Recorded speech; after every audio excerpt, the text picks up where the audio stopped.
ഇത് വളരെ ഗൗരവതരമായ കാര്യം തന്നെയാണ്. കാരണം പലതരത്തിലുള്ള ഹൈവേ റോബറി ഉണ്ടാവാറുണ്ട്. ഇപ്പോൾ ആളുകളെ പിടിച്ചു പറിക്കാറുണ്ട്. വാഹനത്തിന് ഇതുപോലെ ഏതെങ്കിലും തരത്തിൽ വാഹനത്തിൻ്റെ ഒരു സഞ്ചാരം വിലക്കിയിട്ട് അതിൽ നിന്ന് ആളുകളെ കൊള്ളയടിക്കുന്ന ഏർപ്പാടുണ്ട്. അതൊക്കെ നമ്മൾ പല ഘട്ടങ്ങളിലായി റിപ്പോർട്ട് ചെയ്യപ്പെട്ടിട്ടുള്ളതുമാണ്. പക്ഷേ ഇതൊരു കെട്ടുകഥ പോലെ കേട്ട് വന്ന ഒരു സംഗതിയാണ്. ഇത് മുട്ട എറിഞ്ഞിട്ട് വാഹനങ്ങളെ ഈ പറഞ്ഞ പോലെ അപകടത്തിൽപ്പെടുത്തുന്നു, അതിനുശേഷം കൊള്ളയടിക്കുന്നു എന്നൊക്കെയുള്ളത്.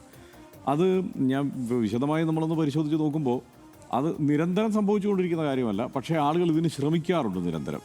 ഇത്തരത്തിലുള്ള കൊള്ളയടിക്ക് സാധ്യതയുണ്ടോ എന്നുള്ളത് ഇതൊരു കഥയായി ഇങ്ങനെ വ്യാപകമായി പ്രചരിച്ചത് കൊണ്ട് തന്നെ പല ആളുകളും ആ നിലയ്ക്കുള്ള ഒരു കൊള്ളയടിക്ക് ശ്രമിക്കാറുണ്ട്. ഒരു പക്ഷേ ഇതും ആ തരത്തിലുള്ള ഒരു ശ്രമത്തിൻ്റെ ഭാഗമായുണ്ടായ ദുരന്തം കൂടിയാണ് എന്ന് വേണം കരുതാനായിട്ട്. ഇതെന്താണ് ഇത്തരം ഒരു സാഹചര്യം ഉണ്ടായാൽ ചെയ്യേണ്ടത് എന്നുള്ളത് സംബന്ധിച്ച് പരിചയസമ്പന്നരായ ഡ്രൈവർമാർക്കെല്ലാം അറിയാം. മുട്ട എറിഞ്ഞിട്ടുണ്ടെങ്കിൽ ഒന്ന് വൈപ്പർ ഇടാതിരിക്കുക, ആ മുട്ടയും വെച്ചുകൊണ്ട് അങ്ങ് പൊക്കോളുക മുന്നോട്ട് എന്നുള്ളതാണ്. അത് പിന്നീട് വേറെ ഏതെങ്കിലും ഒരു സ്ഥലത്ത് എത്തിയതിന് ശേഷം മാത്രം പരിശോധിക്കുക എന്നുള്ളതാണ് അതിനകത്ത് ചെയ്യാവുന്ന ഒരു കാര്യം. പെട്ടെന്ന് ചിലപ്പോൾ വൈപ്പർ ഇട്ടാലോ അല്ലെങ്കിൽ തന്നെയോ ചിലപ്പോൾ ഒരു ഡ്രൈവർക്ക് അല്ല ചിലപ്പോൾ ഒരു വരുന്നു, നല്ല വേഗത്തിൽ വരുന്ന ഒരു ബസ്സിൻ്റെ വിൻഷീൽഡിലേക്ക് ഒരു മുട്ട വന്ന് മുട്ടയുടെ ഏറുണ്ടായി കഴിഞ്ഞാൽ പെട്ടെന്ന് ശ്രദ്ധ തെറ്റാം, അങ്ങനെയും അപകടം ഉണ്ടാവാം. കാഴ്ചയെ മറയ്ക്കുന്നത് എന്ന് പറയുന്നത് ശരിക്ക് ഈ വിധത്തിൽ ഒരു മുട്ടയ്ക്ക് മറയ്ക്കാവുന്നത്ര കാഴ്ച സ്വാഭാവികമായും മറയും, കുറച്ച് നേരത്തേക്ക് അത് മറയും. അതിനപ്പുറത്ത് മറയണമെങ്കിൽ വൈപ്പർ ഇട്ട് കഴിഞ്ഞാൽ പൂർണ്ണമായിട്ട് അത് മറയുന്ന സ്ഥിതി ഉണ്ടാകും. കുറേ സമയത്തേക്ക് ആ സ്ഥിതി അങ്ങനെ തുടരും. സ്വാഭാവികമായി ഹൈവേയിൽ വളരെ വേഗത്തിലാണ് ഈ ബസ്സുകളെല്ലാം വരുന്നത്, എല്ലാ വാഹനങ്ങളും വരുന്നത് അങ്ങനെയാണ്.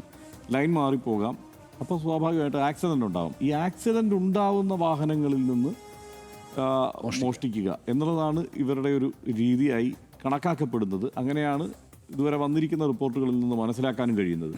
അപ്പോൾ കേരളത്തിൽ നിന്ന് കർണാടകത്തിലേക്ക്, ബാംഗ്ലൂരിലേക്കൊക്കെ നിരന്തരം ധാരാളം വാഹനങ്ങൾ പോയിക്കൊണ്ടിരിക്കുന്നു, ധാരാളം ആളുകൾ യാത്ര ചെയ്യുന്നു. അപ്പോൾ ഇത് കേരളത്തിൽ നിന്ന് പോകുന്ന വാഹനങ്ങൾക്ക് മാത്രം സംഭവിക്കുന്നതാണോ എന്നതുകൂടി പരിശോധിക്കേണ്ടതുണ്ട്. അതിപ്പോൾ പരിശോധിക്കുന്നുണ്ടെന്നാണ് നമ്മൾ മനസ്സിലാക്കുന്നത്. കാരണം KSRTC ബസ്സുകൾക്ക് 2 ബസ്സുകൾക്ക് ഏറ് കിട്ടി, ഒരു ലോറിക്ക് ഏറ് കിട്ടി. വേറെയും റിപ്പോർട്ട് ചെയ്യപ്പെടാത്ത ഒത്തിരി സംഭവങ്ങൾ ചിലപ്പോൾ അവിടെ ഉണ്ടായിട്ടുണ്ടാവാം. അപ്പോൾ അവരുദ്ദേശിക്കുന്നത് അപകടം തന്നെയാണ്. വലിയ വാഹനങ്ങൾക്ക് നേരെ ഇത്തരത്തിലുള്ള ആക്രമണം നടത്തുമ്പോൾ അവർ ഉദ്ദേശിക്കുന്നത് അപകടം തന്നെയാണ്. അങ്ങനെ അതിൽ നിന്ന് കൊള്ളയടിക്കാമെന്നുള്ള ഒരു ആലോചനയാണ് ഇവർ നടത്തുന്നത്. ആ കരുതലോടെ വേണം ഇനി മുമ്പോട്ട് പോകാൻ എന്നുള്ളതാണ്. കാരണം നേരത്തെ നമ്മൾ പറയും ഇത്തരം കാര്യങ്ങൾക്ക് ഈ സോഷ്യൽ മീഡിയയിലെ ഒരു തെറ്റായ വാർത്തയായാണ് നമ്മൾ പലപ്പോഴും പരിഗണിച്ചു കൊണ്ടിരുന്നത്. അത് മാത്രമല്ല, എല്ലാവരും യാത്ര ചെയ്യുന്നുണ്ട്, വളരെ സ്വാഭാവികമായി ആ വഴിക്ക് യാത്ര ചെയ്യുന്നവരുണ്ട്. കാറിലൊക്കെ യാത്ര ചെയ്യുന്നവർക്ക് അങ്ങനെ വലിയ ഗുരുതരമായ പ്രശ്നങ്ങൾ അടുത്ത കാലത്ത് മുമ്പുണ്ടായിരുന്നു കേട്ടോ. പിടിച്ചു നിർത്തി കൊള്ളയടിക്കുന്ന സാഹചര്യങ്ങൾ ധാരാളം ഉണ്ടായിട്ടുണ്ട്. പക്ഷേ ഇപ്പോൾ അങ്ങനെ റിപ്പോർട്ട് ചെയ്യപ്പെടുന്നുണ്ടായിരുന്നില്ല. പിന്നെ ഇതൊരു കെട്ടുകഥ പോലെ ഇങ്ങനെ പറഞ്ഞു പോയിക്കൊണ്ടിരുന്ന കാര്യമാണ്. പക്ഷേ അതിൽ വാസ്തവമുണ്ട് എന്ന് എന്തായാലും എറിഞ്ഞു എന്നുള്ളത് ഉറപ്പാണല്ലോ, അതിന് തെളിവുണ്ട്. മുട്ടയെറിഞ്ഞ് ഇത്തരത്തിലൊരു അപകടം നടത്താൻ സാധ്യതയുണ്ടോ എന്ന്. അപ്പോൾ ഈ KSRTC ബസ്സിലെ ഡ്രൈവറും കണ്ടക്ടറും മരിക്കാൻ ഇടയായ അപകടത്തിൻ്റെ കാരണവും ഇതുതന്നെയാണോ എന്നുള്ളതാണ് ഇപ്പോൾ പരിശോധിക്കുന്നത്. അതും അത്തരം ഒരു സാധ്യത ഇല്ലേ എന്നുള്ള ഒരു ചിന്തയിൽ നിന്നാണ് ഈ പരിശോധനയിലേക്ക് പോകുന്നത്. മറ്റൊരു KSRTC ബസ്സിന് കൂടി മുട്ടയേറ് കിട്ടിയത് കൊണ്ട്. അപ്പോൾ അത് ഗൗരവമുള്ള കാര്യമാണ്. വലിയ ബസ്സുകൾക്ക് ഏറ് കിട്ടി എന്നുള്ളത് കൊണ്ട് മാത്രമല്ല, ഈ ധാരാളമല്ലാത്ത ചെറിയ വാഹനങ്ങൾ വഴി യാത്ര ചെയ്യുന്നുണ്ട്. അപ്പോൾ കരുതൽ ഉണ്ടാവുക എന്നുള്ളതിൽ തെറ്റു പറയേണ്ടതില്ല. ഇതൊരു വ്യാജ വാർത്ത പ്രചരിപ്പിക്കുകയല്ല ഇപ്പോൾ നമ്മൾ ചെയ്യുന്നത്.